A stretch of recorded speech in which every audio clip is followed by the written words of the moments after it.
I found James cheating on me with Claire from marketing. He lied to meet her, even planned secret dinners. I arranged my own dinner at their restaurant and invited Claire's husband Michael to join me. I still remember the exact moment when my whole world collapsed.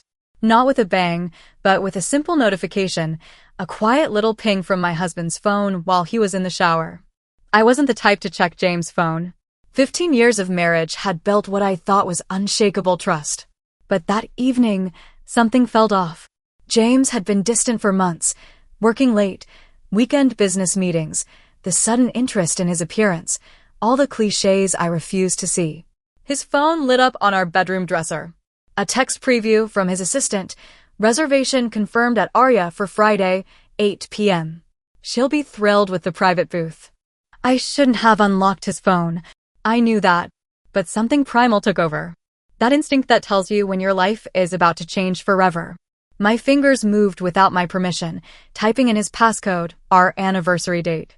Ironically, what I found wasn't just a text about dinner plans. It was an entire secret life, messages, photos, plans for their future. Her name was Claire. She worked in his law firm's marketing department. Younger, of course, beautiful, of course, and married, too. I sat there clutching his phone, unable to breathe properly. 15 years of marriage, our beautiful home, our shared friends, our dreams. All of it built on what now felt like quicksand. Victoria, have you seen my blue tie? James called from the bathroom, his voice so normal, so everyday, as if he hadn't been systematically destroying our marriage message by message. I placed his phone exactly where it had been, my hands trembling. It's in the second drawer, I answered, amazed at how steady my voice sounded when inside I was screaming. That night, I lay beside him, listening to his peaceful breathing, fighting the urge to wake him up and demand answers. But something held me back. Pride maybe, or perhaps a deeper instinct, one that whispered there was a better way to handle this betrayal than a messy emotional confrontation where he'd just lie anyway. The next morning, I kissed him goodbye like nothing had changed. Good luck with your presentation today, I said, knowing full well there was no presentation. Just another day of lies. After he left, I called in sick to my job at the university where I taught economics. Then I did something I've never done before. I started investigating my own husband. It wasn't difficult. James had grown careless, confident in my trust. His email password was the same as always. His calendar revealed everything, including the special dinner he'd planned for Friday night at Aria, one of the most expensive restaurants in the city. A dinner that wasn't with a client, as he'd told me that morning. Then I found something else. Claire's full name in an email thread, Claire Donovan. With a quick social media search, I found her handsome husband, Michael, who owned a successful architectural firm downtown. My first instinct was to call her husband immediately, but I stopped myself. A hysterical phone call would accomplish nothing except give them all a chance to create more lies. No, this required something different, something they wouldn't expect. I remember sitting at our kitchen island, staring at my coffee growing cold when the idea crystallized. If James wanted a special dinner at Aria, then that's exactly what he would get, with an unexpected twist. I found myself laughing, a hollow, strange sound that echoed in our empty kitchen. The same kitchen where James had sworn his love and loyalty to me countless times, where we'd talked about children we would never have, where we'd made plans for a future that was now dissolving before my eyes. You want dinner, James? I whispered to myself. I'll give you a dinner you'll never forget. That's when I picked up my phone and called Aria. The maitre d' was exceptionally helpful. Yes, they had another table available on Friday night. Yes, it was possible to request a specific location, perhaps right next to the private booth already reserved under my husband's corporate account. A business dinner, I explained smoothly. The proximity would be perfect for potentially joining parties later. The maitre d' understood completely. Next, I needed to contact Michael Donovan without raising suspicions. Fortunately, being an economics professor had its advantages, including legitimate reasons to reach out to successful business owners for guest lecture opportunities. I crafted a perfectly professional email about the university's executive speaker series, mentioning that his innovative approach to urban development would be invaluable for our graduate students, and perhaps we could discuss the opportunity over dinner. I had a reservation at Arya on Friday night if that worked with his schedule. His response came within hours, polite, interested, and available. He had no idea that his wife would be at the same restaurant that night, cozied up with my husband in a private booth just a table away. As I closed my laptop, I felt something shift inside me. The paralyzing shock was hardening into something else, something cold and clear and focused. For 15 years, I had been the perfect wife, supportive, understanding, patient. I had built my life around our partnership, while James apparently built a life around his deceptions. Friday night would change everything for all of us. The 3 days before Friday were the longest of my life. I moved through them like a ghost in my own home, watching James with new eyes. How had I missed so much? The way he checked his phone when he thought I wasn't looking. The mysterious calls he took in another room. The subtle changes in his cologne and wardrobe. "I've got that client dinner Friday night," he mentioned casually over breakfast Thursday morning. "Don't wait up. These things always run late." I nodded, buttering my toast with steady hands. "Is that the big corporate merger?" "Exactly," he said, relief washing over his face at my easy acceptance. "Probably boring shop talk all night." "I might go out myself," I offered. "A colleague suggested we get together." James barely registered my words, already absorbed in his phone. 15 years of marriage, and he couldn't even pretend to be interested in my life for 30 seconds. Had it always been this way, or had I been so dedicated to maintaining our perfect image that I'd edited out his indifference? That evening, I found myself standing in our walk-in closet, staring at my reflection. At 42, I was still attractive. My dark hair showed few grays. My figure remained trim from years of disciplined exercise, but I wasn't Claire with her 28 years and effortless beauty. I touched the fine lines around my eyes, wondering if this was why James had strayed. No, I stopped that thought cold. This wasn't about me aging or any deficiency on my part. This was about James's selfishness, his entitlement, his complete disregard for our vows. I had given him everything, supported his career while building my own, moved 3 times for his promotions, stood by him during his father's prolonged illness, forgiven the small betrayals that now seemed like obvious warning signs, the late nights, the missed anniversaries, the emotional distance whenever I needed him most. Friday arrived with strange clarity.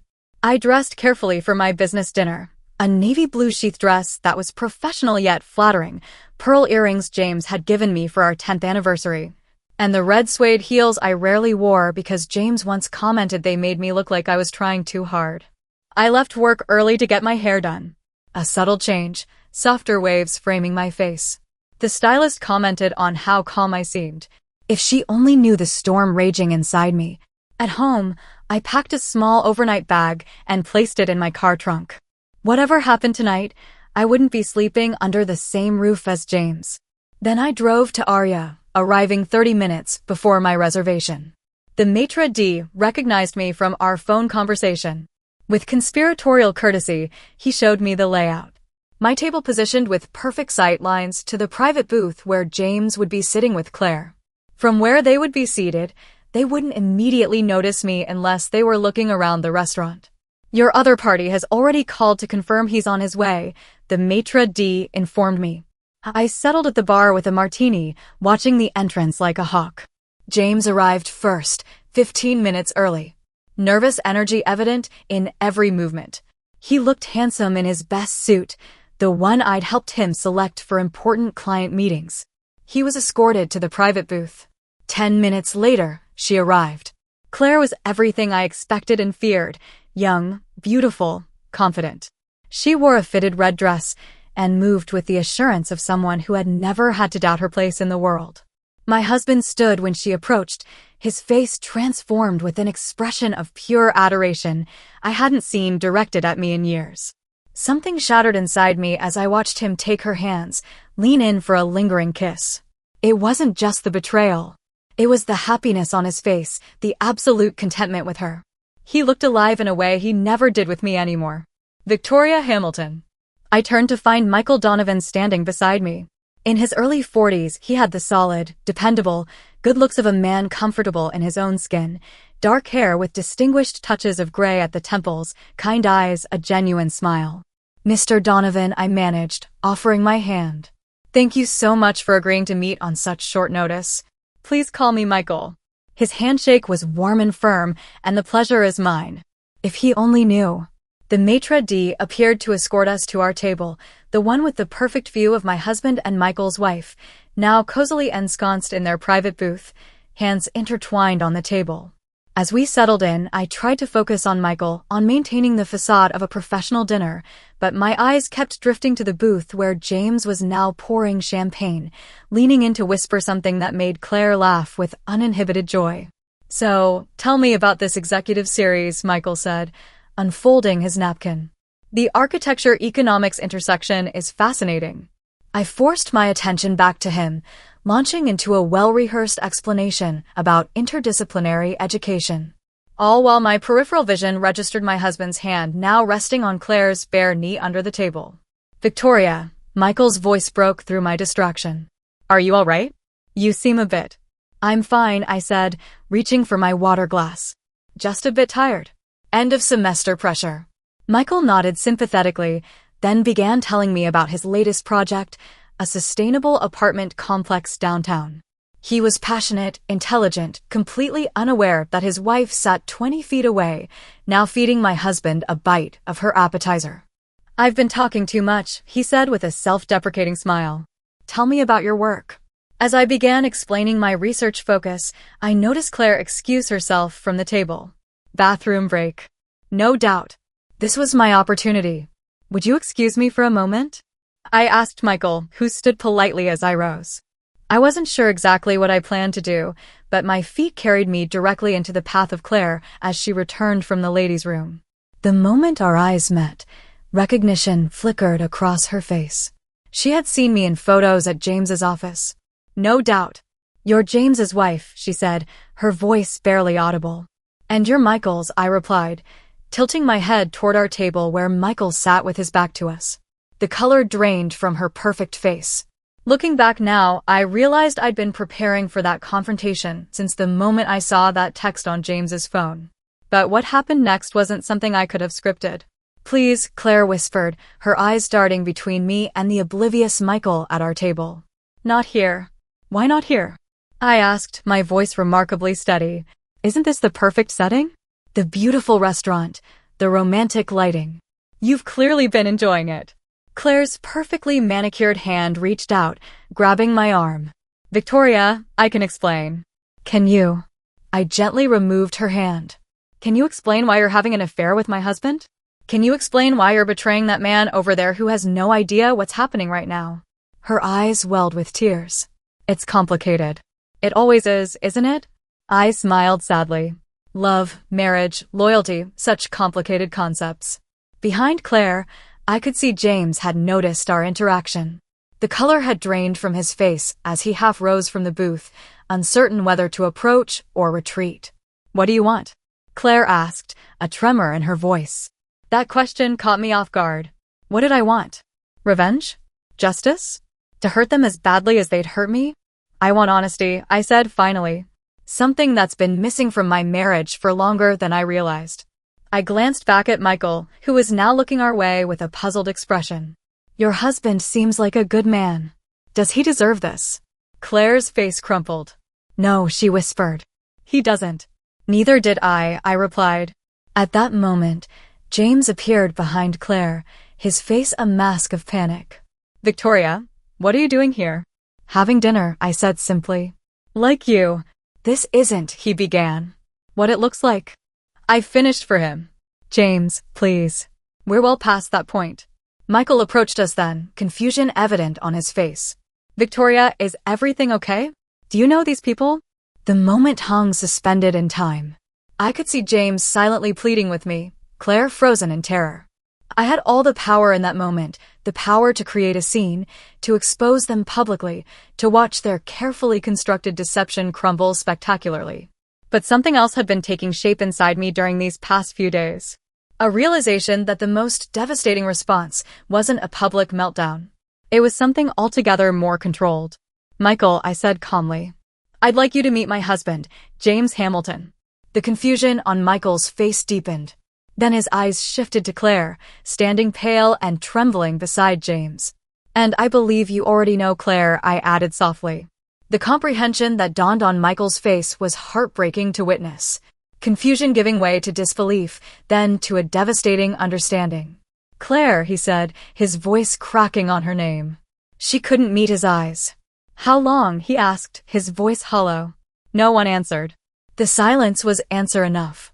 I'd imagined this moment differently, expected satisfaction from their exposure, from watching their comfortable deception explode. Instead, I felt a profound sadness witnessing Michael's pain, a mirror of my own. Perhaps we should continue this conversation somewhere more private, I suggested, conscious of the curious glances from nearby tables. James found his voice. Victoria, listen, we need to talk about this. We certainly do, I agreed. But not here, and not just the two of us. The maitre d' approached, sensing the tension. Is everything all right with your dining experience? I smiled politely. Actually, we've had an unexpected change of plans. Could you possibly combine our reservations? It seems we need to have a four-person conversation. The poor man looked between the four of us, professional enough not to react to the obvious tension. Of course, madam. Right this way. He led us to a private dining room away from curious eyes and quickly arranged a table for four. I'll give you some time with the menus, he said, backing out and closing the door. We sat in painful silence, James and Claire on one side, Michael and I on the other. The symbolic division wasn't lost on any of us. How did you know? James finally asked me. Does it matter? I replied. I suppose not, he conceded. Michael had yet to speak, his eyes fixed on his wife. Were you ever going to tell me? He finally asked her. Claire's mascara had created dark trails down her cheeks. I don't know, she whispered. That's the problem with affairs, I said. They exist in a fantasy world where decisions never have to be made, where reality never intrudes until it does. James looked at me with something like surprise. You're being very calm about this. What did you expect, James? That I'd throw a glass of wine in your face, create a scene, give you the moral high ground of calling me unstable or hysterical.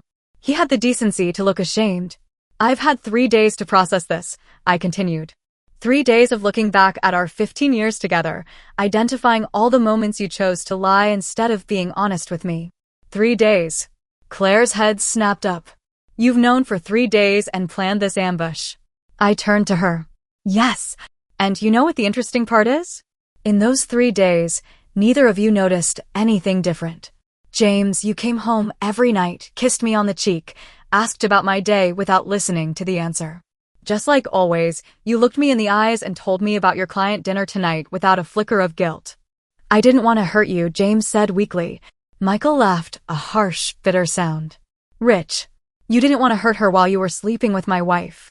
The waiter knocked and entered with water and bread, retreating quickly when he sensed the atmosphere. I'd planned this confrontation meticulously, reserved the table, invited Michael, timed everything perfectly, but I hadn't anticipated how it would feel when the moment actually arrived, the crushing weight of all those lies. The reality that my marriage had been a facade longer than I wanted to admit. What happens now? Claire asked, her voice small. I reached into my purse and pulled out a room key. I've booked a room at the hotel across the street for myself, I clarified. I'm not sleeping in our bed tonight, James. He looked stricken. Victoria, no. I cut him off. I'm not finished. For 15 years, I've been the understanding wife, the supportive partner. I rearranged my career for your promotions. I forgave your absences. I believed every excuse. That ends tonight. I placed the key on the table and stood up. Michael, I'm truly sorry about how you had to find out.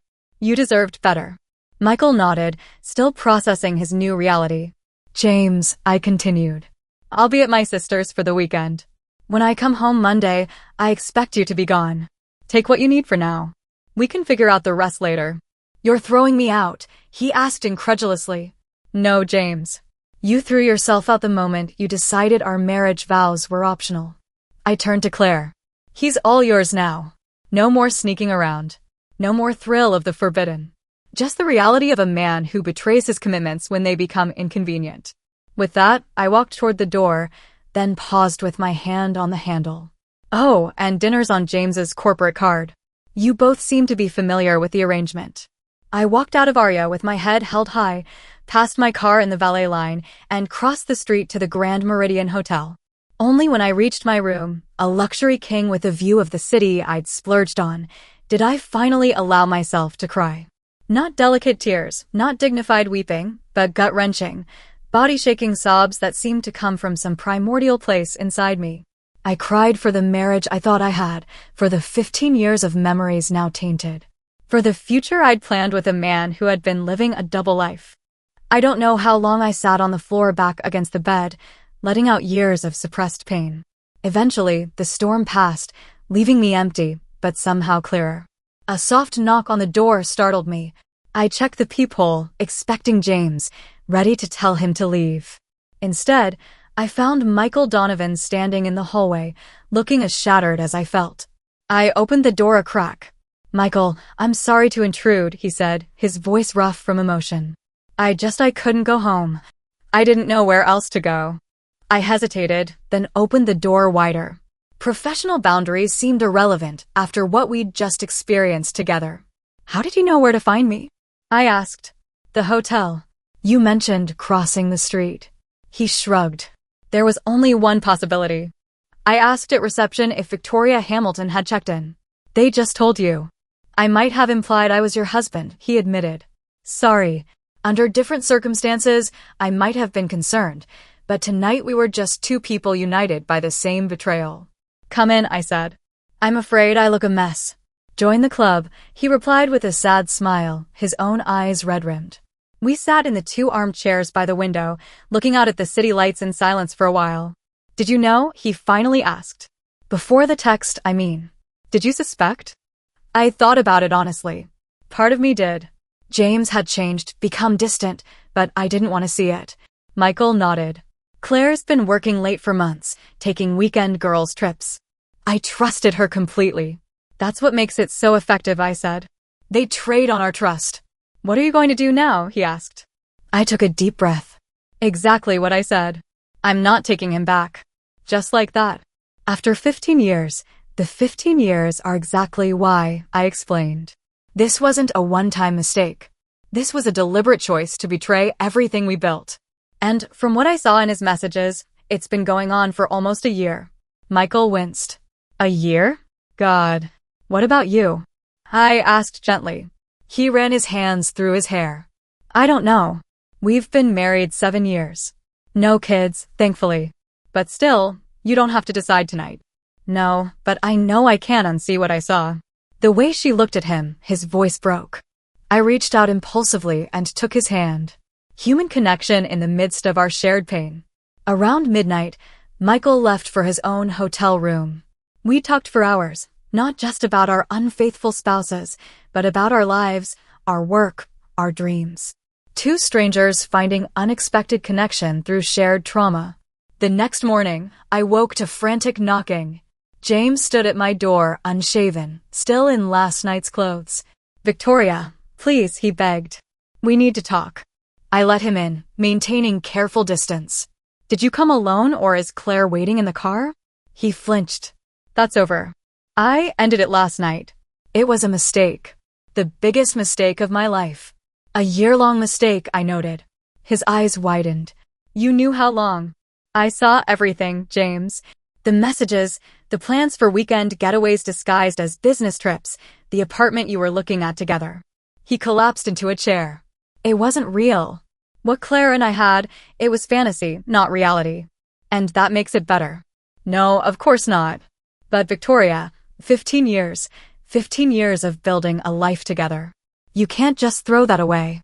"I didn't," I said quietly. "You did with every lie. Every time you chose her over me." "I'll do anything," he pleaded. "Therapy, complete transparency, whatever you need." I studied the man I'd loved for so long, trying to reconcile him with the person who had systematically betrayed me. "What's really changed, James? You're not sorry you had the affair. You're sorry you got caught." "That's not true," he insisted. "I've been tortured by guilt. I was going to end it." "When?" I challenged. "Before or after the trip to Cabo you booked for next month? Before or after the apartment you put a deposit on?" His face crumpled. "How can I make this right?" "You can't," I said simply. Some things once broken can't be fixed. They can only be acknowledged and left behind. You're really done with me? Disbelief colored his voice. Just like that? No, James. Not just like that. After a year of you being done with me while pretending otherwise, after discovering that the man I built my life around is capable of sustained, deliberate deception. You're really done with me? He repeated. I nodded. What about our friends, our families? The embarrassment of divorce? Embarrassment? I cut him off. That's what you're worried about? Your reputation? Our reputation. He corrected. We've built a life together. People respect us. Look up to us. I laughed. A hollow sound. Well, I've already taken care of that. I called your mother this morning. The color drained from his face. You didn't. I did. And your sister and our friends Mark and Sarah. I told them exactly why I'm leaving you. You had no right, he exploded. No right to tell the truth. I counter. I spent years helping you build your perfect image, James. I'm not going to be the villain in your story now. He stood abruptly. This isn't over. You're upset. You're not thinking clearly. Actually, I'm thinking clearly for the first time in years. The locks will be changed by Monday. Take what you need from the house this weekend. You can't just kick me out of my own home. Our home, I corrected. The one I designed. The one whose mortgage I've paid half of for 15 years. We can figure out the financial details later, but I'm not leaving. James's phone buzzed. He glanced at it, then quickly away. Is that Claire? I asked. Missing you already? His silence was answer enough. Go, I said. She needs you more than I do right now. After he left, I sat alone in my hotel room expecting to feel bad. Instead, I felt something unexpected, relief. Like putting down a heavy burden I hadn't realized I'd been carrying. My phone rang. Michael, I said when I answered. Victoria, I just wanted to check on you. How are you holding up? Better than expected, I admitted. James came by. Claire's been calling nonstop, he said. I haven't answered. What will you do? He sighed. I think I've known the answer since last night. I deserve better than someone who can systematically lie to my face. Yes, I agreed. You do. Have you had breakfast? He asked suddenly. I could use a friendly face this morning. I looked at my reflection in the mirror, eyes puffy from crying, but clearer somehow, unburdened. Breakfast sounds perfect, I said. The weeks that followed were a blur of lawyers, mediators, and painful divisions of a shared life. James didn't go quietly, alternating between desperate pleas for reconciliation and bitter accusations that I was overreacting to one mistake. But I held firm, supported by a strength I hadn't known I possessed. Claire moved away within a month, unable to face the social fallout in our interconnected community. According to mutual friends, James tried to continue their relationship for a while, but the fantasy had crumbled under the weight of reality. Michael and I continued to meet, first as emotional support through our parallel divorces, then as genuine friends. We understood each other's pain in ways no one else could. I never thanked you properly, Michael, I said one evening, 6 months after that fateful dinner at Arya.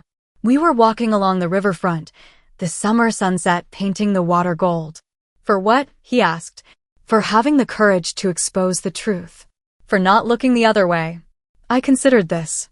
I didn't feel courageous at the time, just desperate. Whatever you felt, you saved me from years of deception, he said. If it weren't for you, I might still be living a lie. It was strange how life's most painful moments could lead to unexpected gifts. Through the dissolution of my marriage, I discovered my own resilience. I'd rebuilt my self-respect. I'd learned who my true friends were, the ones who stood by me without judgment. And I'd found Michael not as a replacement for what I'd lost, but as something entirely new and unexpected. Are you happy, Victoria?